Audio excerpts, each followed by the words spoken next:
Assalamualaikum warahmatullahi wabarakatuh. Hai anak-anak hebat yang Ibu banggakan, kali ini Bu Linda akan mengajak kalian belajar tentang perkembangbiakan hewan. Nah, jika di materi sebelumnya Ibu sudah menyajikan materi tentang perkembangbiakan tumbuhan, kali ini Ibu akan mengajak kalian belajar tentang perkembangbiakan hewan.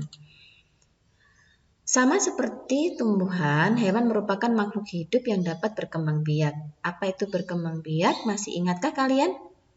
Ya, tepat sekali. Berkembang biak adalah proses menghasilkan keturunan. Perkembangbiakan hewan hampir sama dengan tumbuhan, yaitu dapat terjadi secara generatif, yaitu melalui proses perkawinan, dan secara vegetatif, yaitu tanpa melalui proses perkawinan. Perkembangbiakan hewan secara generatif melalui proses perkawinan terjadi melalui 3 cara, yaitu secara ovipar atau bertelur, vivipar, melahirkan, dan ovovivipar. Kemudian perkembangbiakan hewan secara vegetatif, yaitu perkembangbiakan yang dilakukan tanpa melalui proses perkawinan. Ada hewan yang berkembang biak dengan cara fragmentasi atau membelah diri dan secara tunas. Untuk lebih jelasnya, yuk kita simak materi yang pertama, yaitu perkembangbiakan ovipar. Perkembangbiakan ovipar adalah perkembangbiakan hewan dengan cara bertelur. Nah, hewan ovipar ini sudah memiliki cadangan telur dalam tubuh induknya. Nah, kemudian telur tersebut, sel telur betina akan dibuahi oleh sel kelamin jantan. Kemudian setelah terjadi proses pembuahan akan terbentuk embrio. Embrio hewan ovipar akan berkembang di dalam tubuh induknya hingga dibungkus oleh cangkang yang keras. Kemudian telur tersebut akan dikeluarkan dari tubuh induknya. Setelah dikeluarkan, telur tersebut perlu untuk dihangatkan atau dierami sampai dengan menetas. Masa pengeraman telur ini lebih kurang selama 20 atau 21 hari. Nah, berikut adalah gambar proses perkembangbiakan hewan ovipar, yaitu pada telur ayam. Nah, Ibu juga memiliki contoh video tentang perkembangan telur dari mulai menjadi telur sampai dengan menetas menjadi anak ayam. Yuk kita simak video berikut ini.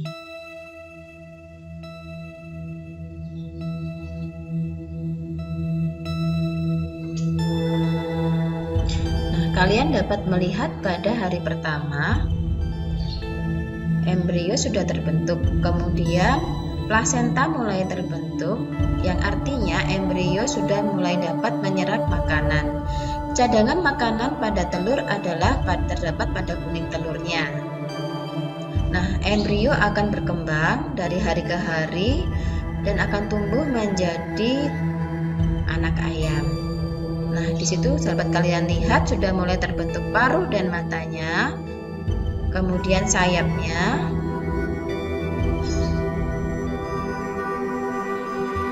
dan pada hari ke-14 sudah mulai tumbuh bulu-bulu halusnya. Semakin besar plasentanya akan semakin hilang, dan artinya hewan tersebut sudah tidak memerlukan makanan, dan pada hari ke-20 atau ke-21 maka telur tersebut akan menetas menjadi anak ayam.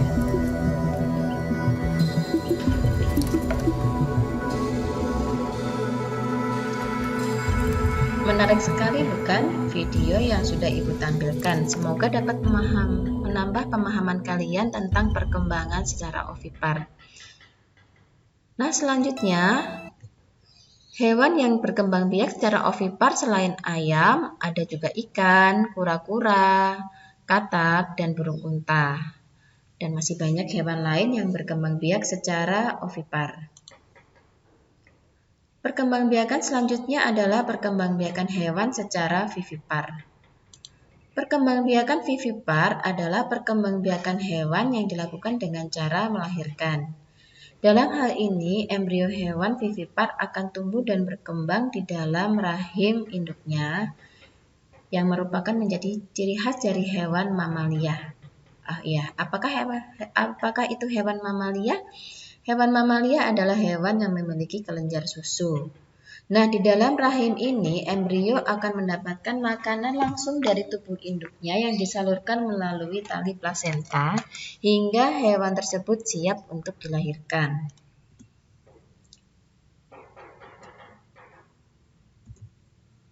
Contoh hewan yang berkembang biak secara vivipar yaitu ada kucing, kemudian ada gajah, ada kambing, ada kelinci, dan hewan-hewan lainnya. Ada pula hewan atau ikan yang berkembang biak secara vivipar yaitu ikan paus. Selanjutnya ada perkembangbiakan secara ovovivipar. Perkembangbiakan secara ovovivipar adalah perkembangbiakan yang merupakan perpaduan antara bertelur dan melahirkan. Nah, bagaimana itu terjadi? Nah, Ibu akan menjelaskan. Jadi, hewan ovovivipar itu embrionya berkembang dengan dibungkus oleh cangkang telur. Tetapi telur tersebut tidak dikeluarkan oleh induknya, melainkan tetap berada di dalam tubuh induknya hingga menetas. Nah, itulah yang membedakan hewan ovovivipar dengan hewan ovipar. Jika hewan ovipar seperti yang kita pelajari tadi, dia dikeluarkan dari tubuh induknya untuk dirami, sedangkan hewan ovovivipar tetap berada di dalam tubuh induknya hingga dia menetas dan dikeluarkan dengan cara seperti melahirkan. Nah, perbedaannya dengan hewan vivipar yaitu jika embrio pada hewan vivipar mendapatkan makanan langsung dari tubuh induknya, sedangkan hewan ovovivipar tidak demikian. Mereka mendapatkan makanan yang sudah disimpan dalam cangkang telurnya. Contoh hewan yang berkembang biak dengan cara ovovivipar diantaranya yaitu kadal, kemudian kuda laut, platypus, dan beberapa jenis ular. Selanjutnya, Ibu akan membahas tentang perkembangbiakan vegetatif pada hewan. Jadi, tidak semua hewan memiliki sel kelamin. Ada pula hewan yang tidak memiliki sel kelamin. Dan mereka akan tetap berkembang biak melalui cara vegetatif, yaitu tanpa melalui proses perkawinan. Ada dua jenis perkembangbiakan vegetatif, yaitu secara fragmentasi dan tunas. Fragmentasi adalah perkembangbiakan hewan dengan memotong bagian tubuhnya menjadi beberapa bagian. Potongan tersebut kemudian akan tumbuh menjadi individu baru secara langsung. Nah, hewan apa sajakah yang berkembang biak dengan cara fragmentasi? Ada yaitu hewan planaria, yaitu tergolong dalam jenis cacing, dan bintang laut. Jadi, planaria maupun bintang laut ini secara sengaja akan memotong bagian tubuhnya. Kemudian potongan bagian tubuh tersebut akan tumbuh menjadi individu baru. Selain fragmentasi, hewan juga ada yang berkembang biak dengan cara tunas. Nah, tunas akan tumbuh dari tubuh induknya. Kemudian setelah cukup matang, tunas tersebut akan melepaskan diri dari tubuh induknya dan berkembang menjadi individu baru. Berikut adalah contoh proses perkembangbiakan hewan secara tunas. Jadi mula-mula hewan indukan akan tumbuh tunas kecil seperti ini, kemudian tunas tersebut akan mendapatkan makanan dari tubuh induknya. Nah, setelah dirasa mampu untuk berdiri sendiri, maka tunas tersebut akan memisahkan diri dari tubuh induknya dan dia akan tumbuh dan berkembang menjadi individu yang baru.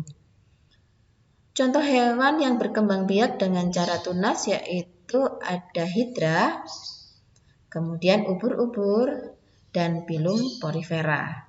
Pilum porifera ini mungkin sering kalian lihat pada video-video tentang bawah laut, yaitu dia berbentuk menyerupai rumput laut. Nah, tetapi dia memiliki rongga-rongga dan sesungguhnya itu adalah bukan dari jenis tumbuhan, melainkan dari jenis hewan yang mereka berkembang biak dengan cara tunas. Demikian video pembelajaran dari Ibu, semoga dapat membantu kalian untuk belajar mandiri di rumah. Tetap semangat dalam menuntut ilmu di mana saja dan kapan saja kalian berada. Tetap semangat dan tetap sehat. Wassalamualaikum warahmatullahi wabarakatuh.